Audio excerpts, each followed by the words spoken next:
name is Zachary Booker, and this is my fourth lab for Physics 2 at Georgia Institute of Technology, Circuits and Capacitors. So let's get straight into it.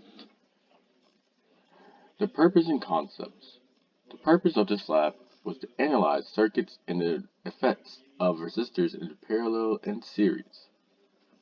Model the behavior of capacitors.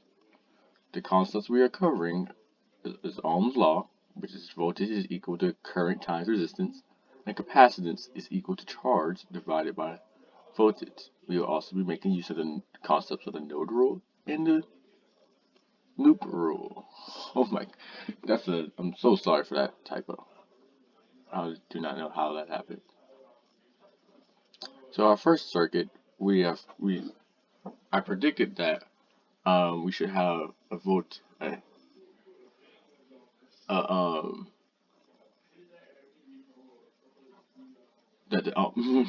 I'm sorry, I had to break for that our sum should be 0.0204 amps, and the actual current was 0.02 amps, which was exactly what which is essentially what I predicted.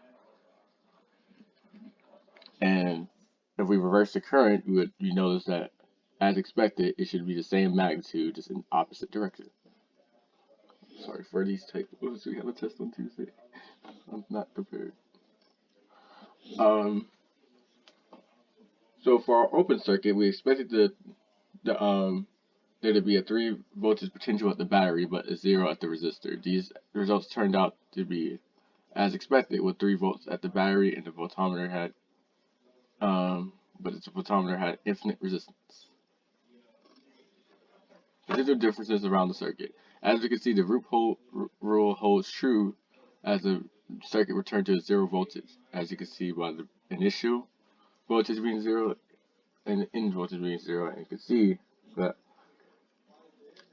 this was a given part from the lab, and we can see that from C to D and E to F compensated for what we gained from A to B, and yeah.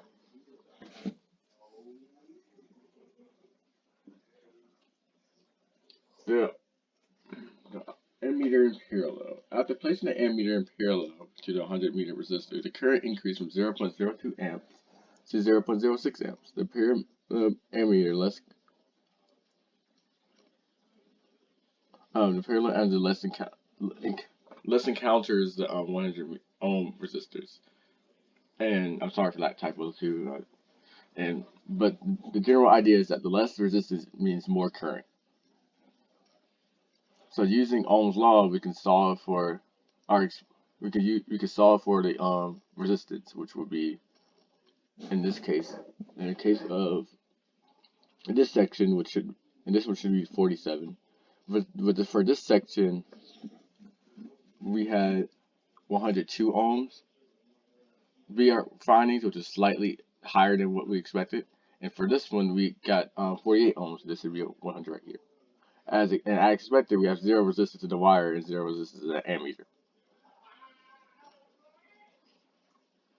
So here are our charge times for the capacitor. It takes this capacitor approximately 10.2 seconds to charge with 10 ohms of resistance. And as expected, as we increase the resistance, the charging should take longer because the current will be a smaller magnitude. And the same holds for discharging, because it discharges faster when there's less resistance, which is as expected.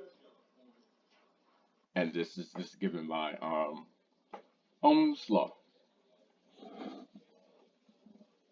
So this will conclude my lab for this week, and thank you so much for joining me.